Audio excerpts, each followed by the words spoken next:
تاجری شتربان بابیل. هر قدری که بیشتر شخص درآمدتر و گرسنه‌تر شود، مغزش دقیقتر کار میکند و نیز عصبهایش نسبت به بوی غذا حساستر میشوند. ترکت، پسری ازوره، حتما این گونه فکر میکرد، چون 2 روزی تمام چیز جز 2 عدد انجیر که از بالای دیوار یک باغ دزدیده بود نخورده بود. نتوانسته بود که یک دانه دیگر بدزدد، چون زنی خشمگین صاحب خانه او را دنبال کرد و به سمت خیابان فراری داد. در حالی که به سمت بازار می رفت، صدای جیغ او هنوز در گوشش صدا می داد. انجیرها به او کمک کرد تا از وسوسه گرفتن میوه از سبدهای زنهای بازار رهایی یابد. تا حالا به این فکر نکرده بود که چقدر غذاهای زیاد و خوشمزه به بازار بابل آورده می شود. در حال خروج از بازار به سمت مهمانخانه رفت و آرام روبروی سالن غذاخوری نشست. شاید اینجا یکی از آشنایانش را میدید، یکی که توانست از او پول قرض بگیرد و به وسیله آن ترحم صاحب مهمانخانه را به دست آورد. میدانست که اگر پول به دست نآورده، صاحب مهمانخانه به او خوش آمد نخواهد گفت. در پریشانی حال خودش ناگهان خود را با فرد روبرو دید که اصلاً آرزوی دیدنش را نداشت. چهره قد بلند و لاغر دبسیر، تاجری شتر. از بین همه دوستان و آشنایانی که او از آنها پول قرض گرفته بود، قرض گرفتن از دبسیر نسبت به همه ناخوشایندتر بود، زیرا نتوانسته بود قرضش را به موقع پرداخت کند. با دیدن او گل از گل دبسیر شکفت. ترکت، تویی؟ دنبالت میگشتم تا 2 تنگه مسی را که 1 ماه پیش از من قرض گرفتی از تو پس بگیرم. خوب شد دیدمت. این روزها میتوانم استفاده خوبی از آن تنگه ها بکنم. چی میگویی پسر؟ نظرت چیست؟ ترکت به لکنت افتاد و صورتش سرخ شد. با شکم خالی قوت در بدن نداشت تا با دبسیری پرحرف بحث کند. من شرمنده‌ام، خیلی شرمنده، مرا ببخشید، ولی امروز هیچ پولی ندارم تا بتوانم قرضم را به تو پس بدهم. دبسیر با او گفت پس به دستش بیار. حتما میتوانی چند تنگه میسین و 1 تنگه نقره برای باز پرداخت به دوستی قدیمی پدرت که در زمان نیاز با تو سخاوتمندانه قرض داده است به دست بیاری. به خاطر بختی بدی که دنبالگیری من است نمیتوانم پرداخت کنم. بختی بد؟ خدای را به خاطر ضعیف بودن خودت سرزنش نکن. بختی بد در تعقیب هر فرد است که به قرض گرفتن بیش از باز پرداختش فکر میکند. با من بیا پسر، میخوام رفته غذا بخورم، گشنم. بیا برویم برایت 1 داستانم تعریف کنم. ترکت از سخنان بیرحمانه دبسیر به خشم آمده بود، ولی حداقل اینجا 1 دعوت برای ورود به درگاه وسوسه انگیز غذاخوری وجود داشت. دبسیر او را به سمت 1 گوشه تالار برد و روی قالنچه های نشستن. وقتی کاسکار صاحب غذاخوری با روی خندان آمد، دبسیر با لحن خاصی خودش به او گفت بزمجه فربه بیابانی، 1 رانی بوزی خوب پخته شده، میوه و نان و سبزیجات برایم بیار، چون خیلی گشنه‌ام و میخواهم زیاد غذا بخورم. دوستم رو فراموش نکنی. برایش 1 پیاله آب بیار. آبش خنک باشد چون هوا خیلی گرم است. قلب ترکت ریخت. باید آنجا می نشست و آب می خورد و فرو بردن 1 ران کاملی بز را توسط آن مرد تماشا می کرد. چیزی نگفت. چیزی به ذهنش نمی رسید که بگوید. دبسیر هم از سکوتش چیزی متوجه نشد. لبخند می زد و مهربانانه برای دیگر مشتریان که همه او را می شناختند دست به تکان می داد. از 1 گردشگر که تازه از اروپا از پیش 1 فرد ثروتمندی متشخص برگشته در مورد سنگی شنیدم که به قدری نازک تراش خورده که می شود پشت آن را دید. آن این سنگ را در پنجره خانه اش کار گذاشته تا از ورود باران جلوگیری کند. آن رنگش زرد است. آنطور که این گردشگر تعریف می کند به او اجازه داده شده تا از پشتش ببیند و وقتی از پشت آن بیرون را نگاه کرده دنیا را عجیب و دور از آن چیزی که واقعا هست دیده. نظرت در مورد آن چیست؟ ترکت، فکر میکنی ممکن است دنیا طور غیر از آن چیزی که هست به دید یک نفر بیاید. چی بگویم؟ جوانی که در حال بیشتر شفته آن ران بزرگی بوز در پیش دبسیر بود پاسخ داد: خب من معتقدم که این درست است، چون خودم دنیا را به رنگ دیگری غیر از آن چیزی که واقعا هست دیدم و داستانی که میخوام تعریف کنم هم به همین مسئله بر میگردد. دبسیر داستان را تعریف میکند. این را شخصی که در نزدیکی اینها شام میخورد نجوا کنان گفت و قالنچش را نزدیکی آنها آورد.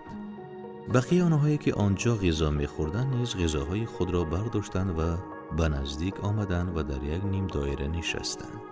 صدای غذا خوردنشان در گوش ترکت میپیچید و بدنهای گوشت آلودشان با تن او جفس میشد. فقط او غذا نداشت. دبسیر اصلا به او پیشنهاد نکرد.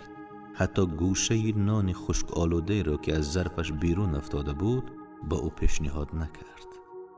دبسیر در حالی که در گزیدن ران بز توقف کرد شروع کرد. داستانی که میخواهم تعریف کنم مربوط میشود به دوران جوانیم و اینکه چطور یک تاجر شتر شدم. آیا بین شما کسی میداند که من زمان یک برده در سوریه بودم؟ زمزمه متعجبانه در بین جمع پیچید. دبسیر بعد از اینکه گز دیگری بر ران بوز زد ادامه داد: وقتی که جوان بودم هنری پدرم زینسازی را یاد گرفتم. درون کارگاهش با هم کار میکردیم و من برای خودم خانواده تشکیل دادم. به خاطر جوانی و تازه کار بودن درآمدی کمی داشتم. فقط در حدی که میتوانستم زنی بسیار خوبم را با حدی اقل راحت تأمین کنم. من چیزهای خوب آرزو میکردم ولی توانی برآورده کردنش را نداشتم. به زودی متوجه شدم که بین مغازه‌دارها اعتبار پیدا کردم و آنها به من برای پرداخت در آینده اعتماد میکنند. نمیتوانستم به موقع پرداخت کنم. جوانی بی تجربه بودم و نمیدانستم کسی که بیشتر از درآمدش را خرج میکند دانه های خرج را میکارد و میوه پشیمانی و حسرت را درو میکند. من درآمدم را صرف خرید لباسهای خوب و لوازمات زیبا برای منزل و همسرم کردم. لوازمی که خارج از حد توانایی مالیم بود. هرچی قدر که می توانستم خزینه می کردم و در یک لحظه تمام درآمدم از بین می رفت. بعد متوجه شدم که با درآمدم نمی توانم هم خراجات زندگی را بپردازم و هم قرضهایم را. طلبکارها به خاطر قرضهایی که کرده بودم شروع به تعقیبم کردند و زندگیم به دردی سر افتاد. از دوستانم قرض گرفتم ولی حتی نتوانستم پول آنها را پس بدهم. وضعیت هر روز بد و بدتر می شد. همسرم من را ترک کرد و به خانه پدرش برگشت. خودم هم تصمیم گرفتم که بابل را ترک کنم و به شهر دیگری بروم که فرصت برای یک جوان مثل من در آن وجود داشته باشد. برای 2 سال زندگی بدون آسایش و موفقیت داشتم و برای تاجران کارواندار کار می کردم. بعد با یک سری دزدهای قافله همراه شدم. آنها صحرا را به امید پیدا کردن کاروانهای بی سرپناه طی می‌کردند. این کارها شایسته پسری پدری مثل پدری من نبود. ولی من دنیا را با واسطه سنگی شیشه‌های رنگی خودم نگاه می‌کردم و متوجه نبودم که به چه مشکلات گرفتار شدم. ما در اولین سفر خود با موفقیت روبرو شدیم. به جمع طلا و ابریشم و کالاهای با ارزش دیگری زدیم. این غنیمت ها را به گینیر بردیم و اسراف کردیم. دفعه دوم آن قدر بخت بلند نصیبمان نشد. بلافاصله بعد از غارت کاروان گروه از نیزه‌دارهایی که کاروانها برای محافظت از خود به آنها پول میدادند به ما حمله کردند. 2 تا از سرگروه‌هایمان کشته شدند و بقیه ما را به دمشق بردند. در آنجا ما را برهنه کرده به عنوان برده فروختند. من به عوض 2 تنگه نقره به یک ارباب سوریگی فروخته شدم. با مویهای تراشیده شده از ولینگی به عنوان لباس فرق آنچنان با برده های دیگر نداشتم. جوانی بی ملاحظه بودم. اربابم من را پیش 4 تا زنش برد و به عنوان خادم در اختیار آنها قرار داد. حقیقتا آنجا بود که تأسف ابزای خودم را درک کردم. این آدم‌های بیابانی واقعاً خشین و ستیزه طلب بودند. من بدون هیچ اسلحه و وسیله برای فرار در اختیار آنها بودم. بیمناک روبروی آن 4 زن ایستاده بودم و آنها نگاهم میکردند. تعجب میکردم اگر میتوانستم حس ترحمشان را نسبت به خودم جلب کنم. سیره، اولین زن، از دیگران بزرگتر بود. چهره بی‌عاطفه داشت. وقتی نگاه میکرد نگاهم را با کم دلداری به خودم از آن عبور دادم.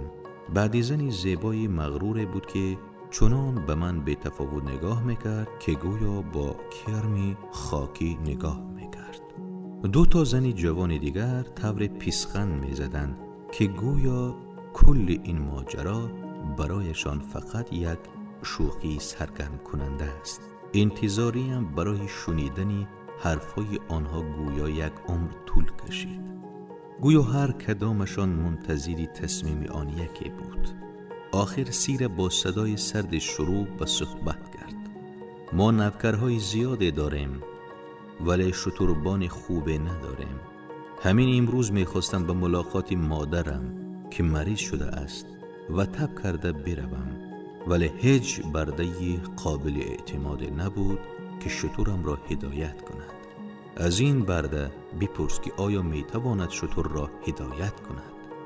سپس اربابم از من پرسید از شترها چی میدانی؟ سعی کردم که اشتیاقم را نشان ندهم. جواب دادم میتوانم بنشینانمشان، بارگیرشان کنم، میتوانم در سفرهای طولانی بدون خستگی هدایتشان کنم و در صورت نیاز میتوانم نعلهایشان را تعمیر کنم. اربابم به سیره گفت این برده به اندازه کافی میداند. این را به عنوان ساربان اشترت بردار. بنابراین من به دست سیره سپرده شدم و آن روز او را به سفر دور برای ملاقات مادرش بردم. فرصتی بود تا از میان رویش تشکر کنم و به او بگویم که من اول برده نبودم و پسری فرد زینساز در بابل بودم. در مورد داستانم بیشتر با او صحبت کردم. نظراتش من را کاملا مبهوت کرده بود و من بعدها به تعمق بیشتر روی حرفایش فکر کردم. چطور میتوانی خودت را فردی آزاد بنامی در حالی که ضعف تو را به این وضع انداخته است؟ اگر فرد در خودش روحی برده شدن را داشته باشد برده می شود. مهم نیست که چطور به دنیا آمده باشد. دقیقاً مثل آب که راهش را پیدا می کند و اگر در شخص روح یک آدمی آزاد وجود داشته باشد در شهر خودش حتی با بدبختی مورد احترام قرار می گیرد. برای 1 سال تمام برده بودم و با برده های دیگر زندگی می کردم، ولی نمی توانستم خودم را به عنوان یکی از آنها قبول کنم. یک روز سیره به من گفت چرا وقتی برده ها در ساعت های استراحت جمعشان لذت می برند و با هم یک جایه می شوند تو در یک گوشه تنها خودتی و با آنها همراه نمی شوی؟ به خاطر این که به حرفایی که به من زدی فکر می کنم. نمی توانم روحی برده را در خود داشته باشم. نمی توانم با آنها همراه باشم. به خاطر همین جدا می شینم. من هم باید جدا بنشینم و پاسخ داد جهیزیه نه. من بزرگ بود. زیوری که برای من تهیه می کردن بزرگ بود و همسرم برخلاف میل قلب من به خاطر این خزینه با من ازدواج کرد. خواسته شدن خزینه که هر زن آرزویش را دارد. به خاطر همین به خاطر نازا بودن من هم باید تنها باشم. اگر مرد می بودم بهتر بود که بمیرم، ولی چون این بردگی را تحمل نکنم. اما رسومی قبیله ما زنها را برده کرده است. از او پرسیدم حالا در من چی میبینی؟ روح یک مردی آزاد یا روح یک برده؟ آیا قصدی پرداخت قرضهایت را در بابل داری؟ او از من پرسید. بله، قصدش را دارم ولی راه پیش پایم نیست. اگر سالها را به خیال بگذرانی و هیچ تلاشی را برای پرداخت قرضهایت نکنی روحی برده را داری. مردی که نتواند به خودش احترام بگذارد مرد نیست و هیچ کس بدون پرداخت قرضهایش نمیتواند به خودش احترام بگذارد. ولی من یک برده در سوریه هستم. چیکار میتوانم بکنم؟ برده ضعیف در سوریه باقی بمانم؟ من ضعیف نیستم. پس ثابت کن، گفت سیره. چی طور؟ آیا پادشاهی بزرگتان با دشمنانش با شدت و قدرتی تمام نمی جنگد؟ قرضهای تو دشمنان تو هستند. آنها تو را از بابل بیرون انداختند. به آنها بی‌توجهی کردی و آنها قوی شدند. اگر مثل یک مرد با آنها می جنگیدی، با آنها پیروز می شدی و مردی محترم بین همشهریانت بودی، ولی تو روحی جنگیدن با آنها را نداشتی و غرورت آنقدر زیاد بود که تو را به دردسر انداخت، تا جایی که حالا برده‌ای در سوریه هستی. خیلی به خطا یا گناه نامبرده نامربوطانه‌ای که به من گفته بود فکر کردم و دلیل‌های زیادی برای اثبات برده نبودنم آماده کردم، ولی امکان برای ارائه آنها پیدا نکردم. 3 روز بعد پیشخدمت سیر مرا پیش او برد. مادرم دوباره خیلی مریض شده است. سیر گفت 2 تا از بهترین شترهای شوهرم را زین کن. آذوقه کافی هم برای به سفری طولانی بردار. پیشخدمت در آشپزخانه غذاها را برایت می‌دهد. شترها را آماده می‌کردم و از آن همه غذایی که پیشخدمت آماده کرده بود متعجب بودم، چون مادر سیر در فاصله 1 روزه به ما از ما سکونت داشت. پیشخدمت شتری پشتی را می‌راند و من شتربان را هدایت می‌کردم. و به خانه مادرش رسیدیم. هوا تاریک بود. سیر پیشخدمت را مرخص کرد و رو به من کرد و گفت دبسیر، آیا تو روح یک مردی آزاد را داری یا یک برده؟ گفتم روح یک مردی آزاد. حالا موقعیت هست که ثابت کنی. نگهبانها شراب نوشانیدند و ناتوان شدند. این شترها را بردار و فرار کن. در این همیان لباس اربابت است، بپوش تا شناخته نشه. من بعداً میگویم زمانی که مادرم را ملاقات میکردم تو شترها را برداشتی و فرار کردی. تو روح یک ملیکه را داری. با او گفتم خیلی میخواهم که خوشحالت کنم. خوشحالی؟ او پاسخ داد منتظری زنی فراری دهنده که آن را در سرزمین های دور در بین مردم غریب جستجو میکرد نمیمانند. راحت را برو. امیدوارم که خداوند نگهبانت باشد، چون راه دراز است و آب و غذا کم. دیگر اصرار نکردم. از او تشکر کردم و راهم را در شب ادامه دادم. من آن کشوری غریب را نمی شناختم و فقط به تصویری تیره و مسیری که به بابل ختم می شد در ذهن داشتم. ولی شجاعانه به دل صحرا زدم و به سمت تپه ها حرکت کردم. یکی از شترها را سوار شده بودم و دیگری را به دنبال خودم می کشاندم. تمام شب را حرکت کردم و روزی بعدی ترسی عاقبت برده هایی که اموال اربابشان را می دزدند و فرار می کنند تمام جانم را می خورد. بعد از ظهر به یک روستای ناهموار که به نظر می رسید مثل صحرای خالی و با ششگاه باشد رسیدم. سنگ‌های نوک‌تیز سمهای شترهای با وفایم را خون کردند و به زودی سرعتشان کم می شد و درناک راه می رفتند. هیچ انسان یا چارپای را نمی دیدم و دلیل تنها ماندن این قطعه زمین نامهربان را متوجه شده بودم. بعد از آن مسافرت را در پیش داشتم که کمتر انسانی با وجودی آن زنده می ماند تا بخواهد تعریفش کند. روزها می گذشتند و ما آهسته و محکم حرکت می کردیم. غذا و آبمان تمام شده ایستاده بود. از گرمای خورشید بیره در پایان روزی 9 با احساس ضعف شدید از روی شترم افتادم، طوری که احساس میکردم دیگر نمیتوانم سوار شوم و حتما میمیرم و دیگر این بیابان متروک رها میشوم. روی زمین دراز کشیده خوابیدم و تا طلوع صبح روزی بعد بیدار نشدم. بیدار شدم و دور و برم رو نگاه کردم. خنکی هوای صبح به صورتم میخورد. شترهایم هم ناتوان و ضعیف در فاصله کمی از من دراز کشیده بودند. نزدیک من باقی مانده های وسیع از یک شهر که با سنگ و خاک و خاشاک پوشیده شده بود به چشم میخورد. هیچ نشانی از آب و غذا برای خودم و شترهایم ندیدم. آیا قرار بود در این سکوت آرام به پایان برسم؟ ذهنم از هر زمان دیگری خالی تر بود.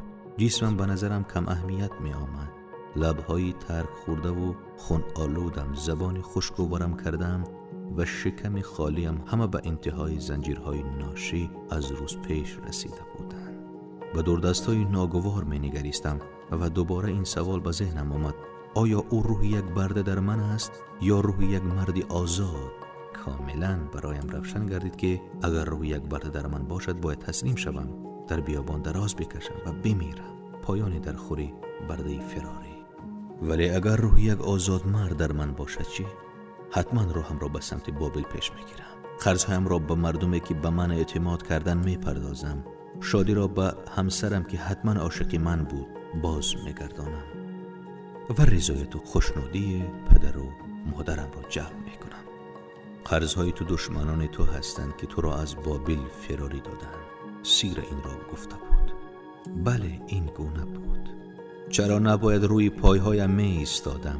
چرا باید کاری میکردم که همسرم پیش پدرش برود؟ بعد اتفاقی عجیبی افتاد.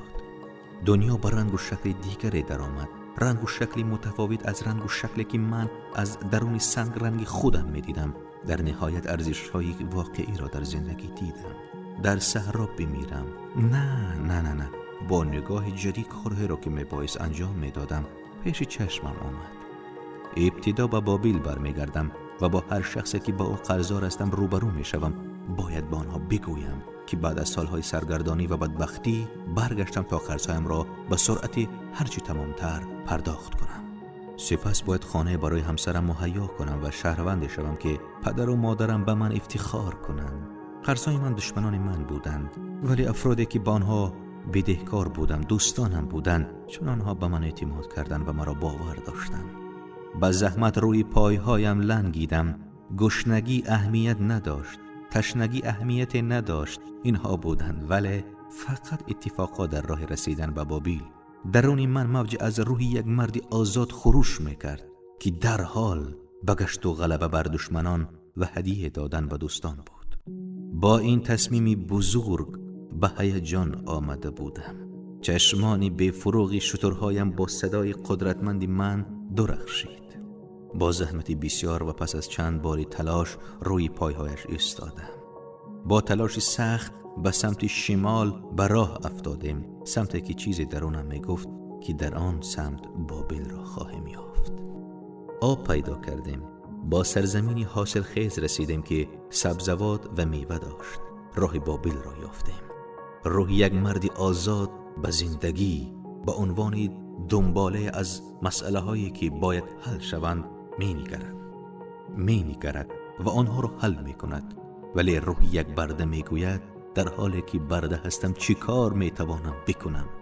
در مورد تو چگونه است؟ ترکت؟ آیا شکم گرسنه‌ات کلت را به اندازه کافی به کار انداخته است؟ آیا آماده راهی را که در پیش گیری که تو را به خانه خودت برگرداند؟ آیا می توانی دنیا را با رنگ و شکل واقعی آن ببینی؟ آیا تصمیم گرفته ای که قرضهایت را صادقانه پرداخت کنی؟ هر چقدر که زیاد باشند و دوباره مردی مورد احترام در بابل باشی؟ اشک از چشمان جوان سرازیر شد. آرزومندانه روی زانوهایش ایستاد. تو نگاه جدیدی به من بخشیدی. من هم احساس میکنم روی مردی آزاد در من میخروشد. ولی چقدر در بازگشتت با اعتماد هستی؟ شنونده مشتاق سوال کرد. جایی که هدف باشد می شود راه را پیدا کرد. دبسیر پاسخ داد. من حالا به هدفم رسیدم. پس روز راه خود را یافتم. اول با افرادی که با آنها قرضدار بودم روبرو شدم و از آنها خواهش کردم تا به من فرصت دهند تا کار کنم و پولشان را تهیه کنم. اکثرشان از دیدن من خوشحال شدند. برخی مرا دشنام دادند، ولی بقیه به من پیشنهاد کمک دادند. تازه یکی از آنها کمکی را که خیلی با نیاز داشتم به من داد. آن مرد معتان وام دهنده طلا بود. وقتی فهمید که در سوریه ساربان شتر بودم، مرا پیش نبتوری کهنسال که تاجری شتر بود فرستاد. او تازه با شاه وارد تجارت شده بود تا چند گیله شتری بیابان را برای لشکرکشی‌های بزرگ برای او تهیه کند. دانش و تجربه‌ام را در مورد شترها در اختیار او قرار دادم. به تدریج قادر به پرداخت یک قرضهایم شدم و در آخر توانستم سرم را بالا بگیرم و احساس کنم فردی مورد احترام در میان مردم هستم. دوباره دبسیر سراغ غذایش رفت. کاسکار لندهوری تنبل طور صحبت کرد که صدایش به آشپزخانه برسید. غذایم سرد شده است. برایم گوشتی داغی سرخ کرده بیار. یک تکه بزرگم برای ترکت بیار. پسری دوست قدیمی من که گرسنه شده است و باید با من غذا بخورد. و داستان دبسیر تاجر شتری بابل کهن این گونه تمام شد. وقتی حقیقت بزرگ را فهمید، روح واقعی خشت را یافت. حقیقتی که توسط افراد دانای پیش از او شناخته شده بود و به کار گرفته می شد. این حقیقت در تمام عصرها مردمان را از گرفتاری به سمت موفقیت سبق داده و این کار را همچنان برای افرادی که دانش و فهم قدرت جادوییش را داشته باشند ادامه می دهد. این حقیقت برای همه کسانی که این خطها را می خوانند راهگشاست. وقتی هدف وجود داشته باشد راه می تواند پیدا شود.